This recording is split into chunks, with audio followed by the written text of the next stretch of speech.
Bicara soal mobil nih ya, gua sih suka banget sama salah satu mobil produkan dari Jepang, yaitu adalah Honda. Kalau misalnya udah ngomongin seputar tentang Honda nih ya, pasti tidak lepas dengan nama besar Honda Civic. Tahu kan, mobil ini tuh mencatatkan sejarah yang panjang banget di dunia otomotif nasional dan juga dunia.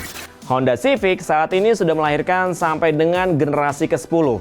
Mengetahui potensi Civic yang besar untuk jadi mobil yang high performance dan juga membuat tipe tertinggi dari Civic, yaitu adalah varian Civic Type R. Ini mimpi gue banget sih, gue pengen banget di garasi gue ketika gue bangun, gue ketemu sama mobil yang satu ini.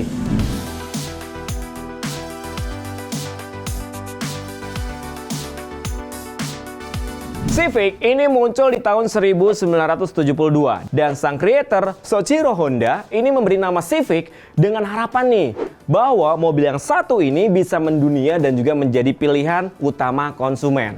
Ide Type R ini sebenarnya bermula dari Shigeru Uehara. Sorry nih, agak-agak sulit nih bahasa Jepangnya, belum makan sushi soalnya. Setelah melahirkan NSX, Uehara juga merasa kurang puas dan dia ingin menciptakan sesuatu yang lebih dari NSX. Orientasinya adalah performa maksimal pada mesin. Nah, tidak heran ya, kenapa huruf tersebut itu dapat diartikan sebagai racing. Karena memang fokusnya adalah membuat kendaraan tersebut memiliki DNA balap lewat performanya. Dia ingin memberikan pengalaman berkendara yang lebih sporty, ramuannya meliputi bodi dan juga sasis yang lebih ringan dan juga rigid. Menggunakan mesin khusus nih yang lebih bertenaga dan penggunaan rem yang lebih pakem untuk mengimbangi performanya. Tidak lupa juga ciri khasnya nih dari Type R memiliki emblem merah dan interiornya yang menunjukkan ciri mobil balap yang sangat berbeda dengan Civic biasa.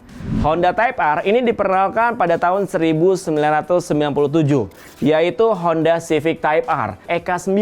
Nah, Civic Type R EK9 ini pakai basis Civic generasi ke-7 loh.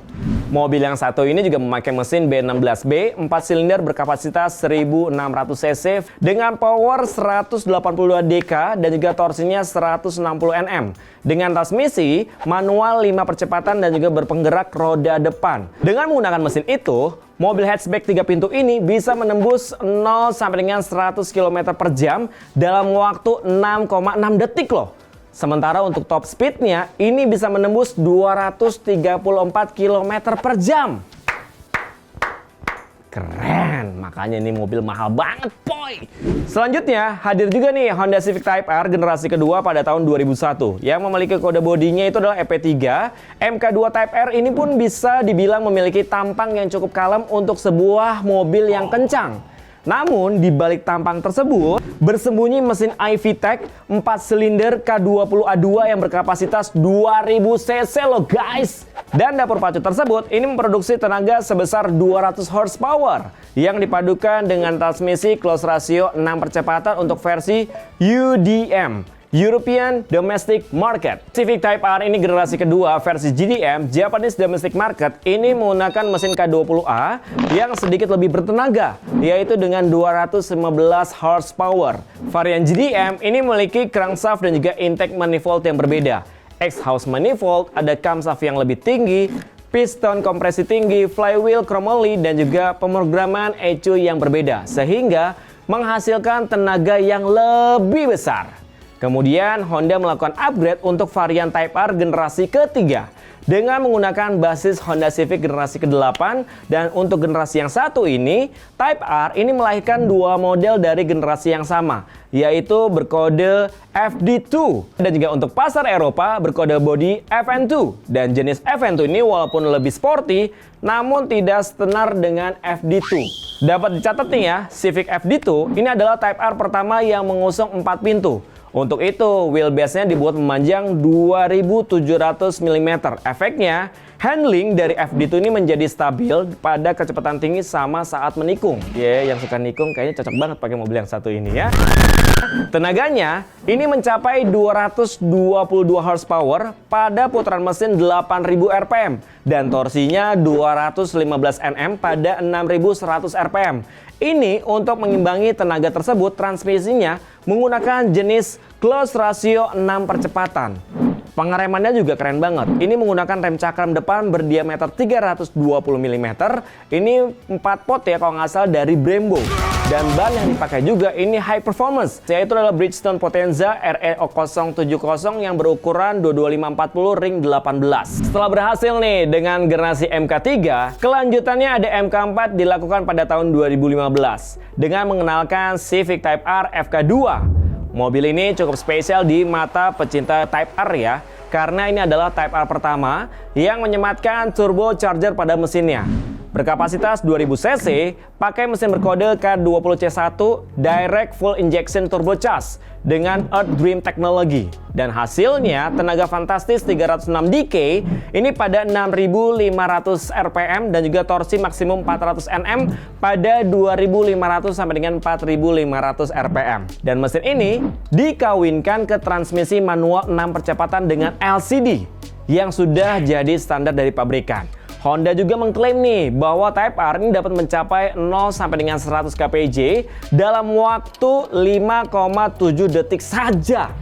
Dan memakai basis dari Civic Turbo Hatchback, Honda Civic Type R MK5 ini mulai dijual pada tahun 2017 dan pada tahun yang sama Civic Type R ini juga masuk dan juga dijual secara resmi di Indonesia. Penampilannya begitu sporty dan juga penambahan splitter depan berbahan serat karbon. Rem airnya ini untuk mendinginkan rem, air intake pada kap mesin, dan juga ada side skirt, serat karbon, dan juga spoiler yang sangat besar. Diffusernya besar banget di bagian belakang, serta emblem Honda yang berwarna merah. Mesin K20C1 ini yang disematkan Honda Civic Type R ini berkapasitas 2000 cc turbocharger. Tenaganya lebih besar yaitu 315 horsepower. Dengan torsi yang mencapai 400 Nm. Pilihan transmisi hanya ada manual dengan 6 percepatan. Dan membuat mobil ini dapat menempuh 0 sampai dengan 100 km per jam hanya dalam waktu 5,7 detik saja. Buah racikan dari Honda Motor Corporation ini berhasil membuat Type R generasi ini tercatat sebagai FWD tercepat di Nürburgring. Walaupun ya Civic Type R MK5 di Indonesia ini baru aja memberikan sentuhan facelift beberapa waktu lalu, nggak bikin nih Honda selesai berinovasi untuk menghadirkan Civic Type R generasi berikutnya atau MK6. Menurut kabar yang beredar nih ya, Civic Type R ini akan mendapatkan dua opsi transmisi, yaitu adalah otomatis bagi oga yang pegel atau manual yang lebih murah tapi bisa mengeksploitasi kemampuan maksimal mesin. Ngomongin soal dapur pacu Civic Type R MK6, ini juga semakin modern dengan teknologi hybrid yang dipadukan mesin turbo yang kini digunakan. Tenaganya juga diharapkan bisa melampaui mesin turbo yang ada sekarang. Itu di kisaran 316 horsepower dan ini benar-benar perfect banget. Menurut rumor nih ya, Civic Type R MK6 ini kemungkinan besar baru rilis pertengahan tahun 2022 mendatang. So Black Pals, Honda Civic Type R generasi keberapa nih yang menjadi favorit kalian? Jangan sampai kelupaan ya, langsung tulis aja di kolom komentar kalian. Siapa tahu mimpi kalian yang baru tulis komentar itu bisa jadi kenyataan. Kalau kayak gitu, gue Iqbal Ramadan pamit. Sampai jumpa di Black Story selanjutnya.